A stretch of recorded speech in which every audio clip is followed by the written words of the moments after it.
د پټو زړونو حال لنډې کیسې ډیرو قدرمنو اوریدونکو سلامونه نیکې هیلې او احترامات مې ومنئ. قدرمنو اوریدونکو د پټو زړونو حال لنډې کیسې څلورمې او وروستۍ برخې ته مو زه سمیع الله ایوبي هرکلی کوم. دا هم تاسې او دا هم د کیسې وروستۍ برخه. امید لرم چې دغه دردونکې برخه تر پایه پر راسره واورئ. لیکواله ریحانه ماهره.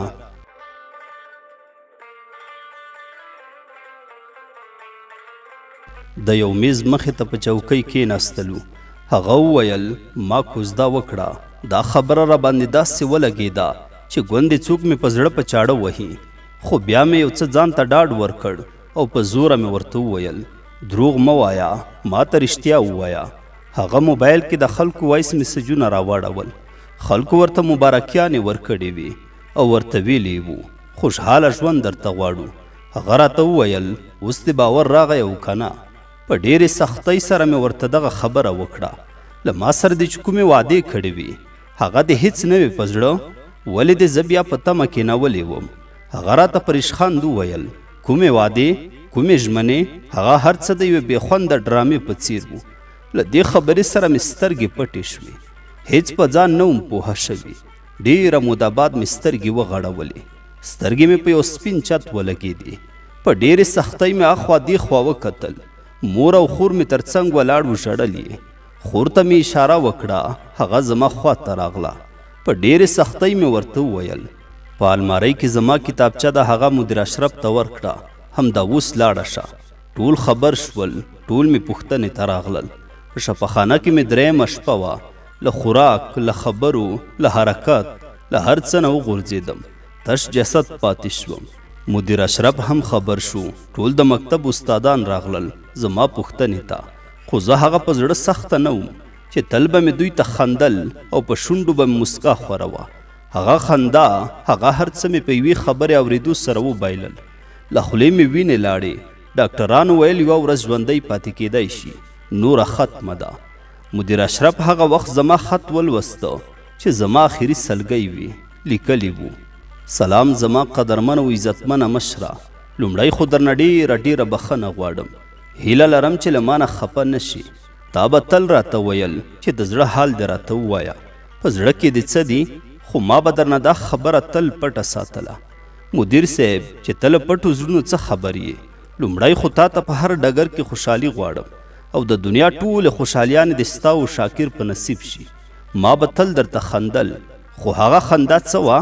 هغه یوه مجازي خندا وه، یوه پټه څهره وه، یو د هغې خندا یو پټ راز و. نه مې غوښتل چې له دې راز نه مو خبر کړم، خو آخر مې څه وکړل؟ خپل ژوند مې وبایله د ټول عمر لپاره. ما وبایلله او تاسو وګټله. بیا یې لیکلي وو زما ژوند صرف له یوه کس پورې تړلی وو، خو نه مې غوښتل تاسو ته حال ووایم. دا په هغه کس پورې وو چې ما یې تصویر د کتابچې په منځ کې درته ایښی ده. مدیر زر وکتل، د هغه ځوان تصویر یې راواخیسته، ورته په ځیر یې وکتل، بیرته یې کېښوده او په خط لوستلو یې پیل وکړ. دغه ځوان ما سره په پوهنتون کې ملګری شو. زما هم صنفي وو. ما له ده سره او ده له ما سره ډېره مینه درلوده. له یو بل سره مو د ګډ ژوند ژمنې او وعدې کړې وې. یو بل سره به تر نیمو شپو غږېدو. یو بل مو ښه په رسمي ډول پیژندل. تل به مو خندل، تل به مو کیسې کولې. له یو بل سره به مو تصویرونه اخیستل. یو بل ته به مو ډېر ارزښت ورکاوه. د یو بل به مو احترام کاوه. یو بل سره به مو د ګډ ژوند ژمنې او قسمونه کول. په هر حال به مو شکر ویسته. کله به چې زه نه وم دا به ډېر خفه وو. ورځ به بې له ما هیڅ پرې نه تېرېدله. کله به دومره راپسې خفه شو چې ژړل به یې لکه ماشوم. ما به ورته په خندا ویل ولې ژاړې لیونیه، زه خو څه مړه شوې نه یم او نه درنه چېرته تللی یم. زه به تل ستا په څنګ کې یم.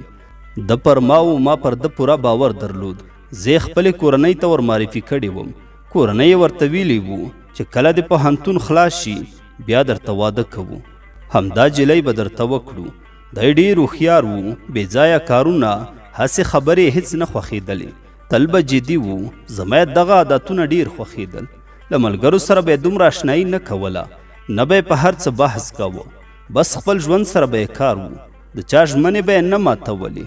زه د خپلې مینې په جال کې داسې ګیره کړې وم چې ما ته هر څوک له ده پرته ښه نه ښکارېدل. ما ته به د ګل غوندې هغه شاکر استاد هم ښه نه ښکارېده چې ما ورته د مینې اظهار کړی وی او د هغه زړه مې نه وی مات کړی. افسوس زما ژونده، زما قسمته، دا دې څه راسره وکړل. یوه ورځ جاوید راته په غوسه شو. ترمنځ مو څه شخړه راغله. پوره 3 ورځې مو له یو بل نه احوال نه اخیستو. آخر زه مجبوره شوم او ورغلم، هغه مې را پخلا کړ. هغه هم د پخوا په څیر خوشحاله شو. ژوند مو په مینه تېرېده. خو آخري مو د پوهنتون کال و. ما جاوید ته وویل مور دې زموږ کار راولېږه. هغه هم په ډېره مینه راسره ومنله. ورځې او شپې تېرېدلې. د پوهنتون آخري کال هم خلاص شو. هغه ته په یوه شرکت کې وظیفه پیدا شوه. تر ډېره به له یو بل سره په موبایل کې غږېدو. خو دا مینه ورو ورو کمېده. آخر داسې وخت راغی چې جاوید به راسره په نه خبره جنګونه کول. ما به ورته هر وخت همدا خبره کوله. ګوره جاویده، بې وفایي راسره ونه کړې. نور که هر څه کوي خو زړه مې مات نه کړې. زما ژوند اوس ستا پورې تړلی ده. هر وخت به مې ورته ویل مور دې راولېږه. ده به راته یوه او بله بهانه کوله. نه پوهېدم چې ولې، خو آخر مې ورته وویل.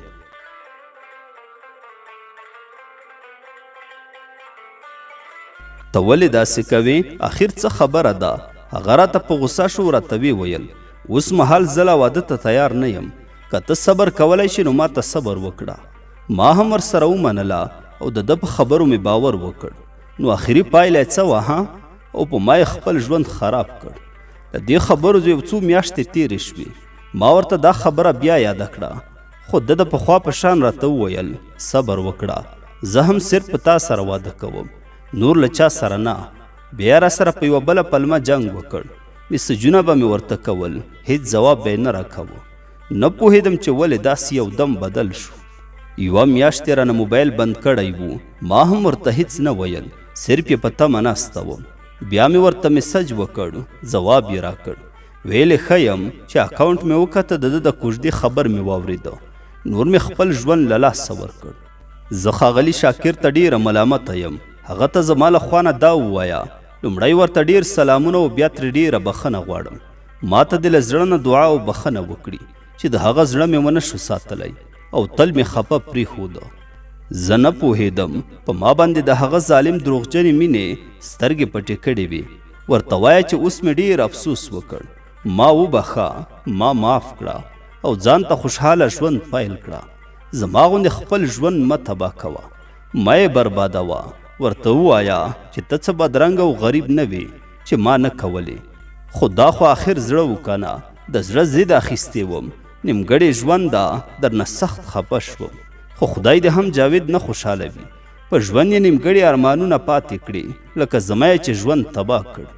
زما غوندې خپل ژوند د یو بېوادي انسان لپاره مه خرابوئ.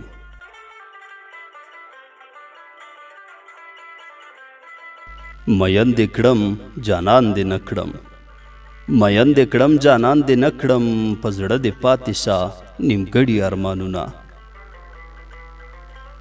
د پټو زړونو خبرداره، د پټو زړونو خبرداره، پروردګاره لیونی ورپسې شومه. ستا به لسمه یارانه وي، ستا به لسمه یارانه وي، زما اوله یارانه ده زړه مې چوینه. څه د بدبختو ورځو مل یې، څه د بدبختو ورځو مل یې، ای بد نصیبه ژونده یاد به دې ساتمه. د بېکسۍ محتاجه ژونده، د بېکسۍ محتاجه ژونده، له یاد مې نه وځي رټلي جوابونه.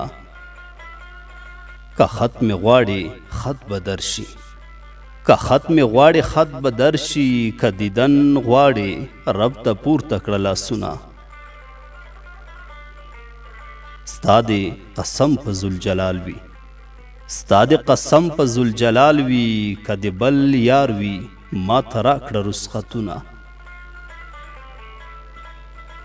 2 میاشتې کېږي خدایه خیر کړي، 2 میاشتې کېږي خدایه خیر کړي، د لیوني احوال مې ولې نه راځي نه.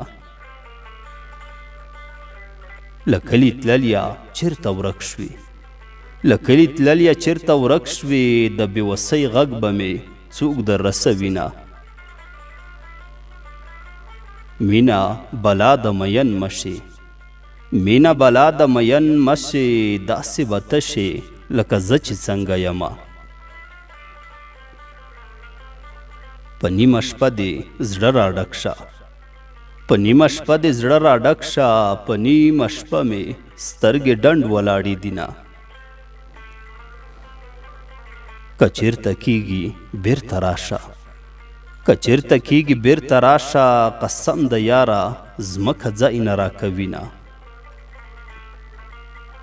هغه اوس چېرته زه اوس چېرته، هغه اوس چېرته زه اوس چېرته، نه ترې خبرېږم نه زما خبر ورځینه. چې مخ ترې واړوې نو هیر به دې کړي، چې مخ ترې واړوې نو هیر به دې کړي. دا زمانه لکه هنداره حافظه نه لري. پیره دا څه پسې روانه وم دا څه مې وکړل، پیره دا څه پسې روانه وم دا څه مې وکړل. هر څه چې وشولو خو واړه په خپل زړه مې وکړل.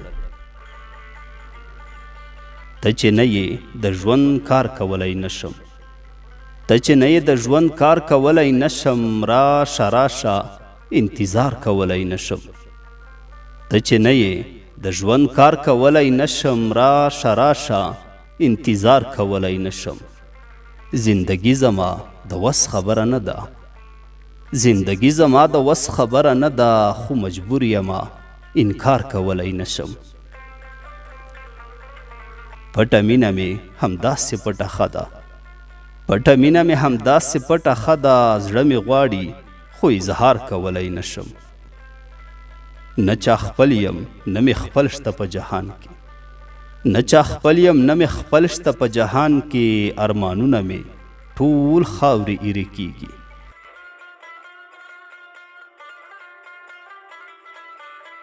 د پټو زړونو حال لنډې کیسې ډېرو قدرمنو اوریدونکو، دا وه د کیسې وروستی برخه. امید لرم چې کیسه به مو له پیل څخه تر پایه پورې راسره اورېدلې وي او د خوښې وړ به مو ګرځېدلې وي. قدرمنو او خوږو اوریدونکو، که غواړئ چې ستاسو د خوښې لنډې کیسې او ناولونه درته نشر کړو، نو تاسو کولی شئ چې نوم یې په کمنټ کې راسره شریک کړئ، تر څو په راتلونکي کې درته نشر کړو. تر بلې کیسې پورې مو په لوی څښتن تعالی سپارم. ښاد و آباد اوسئ.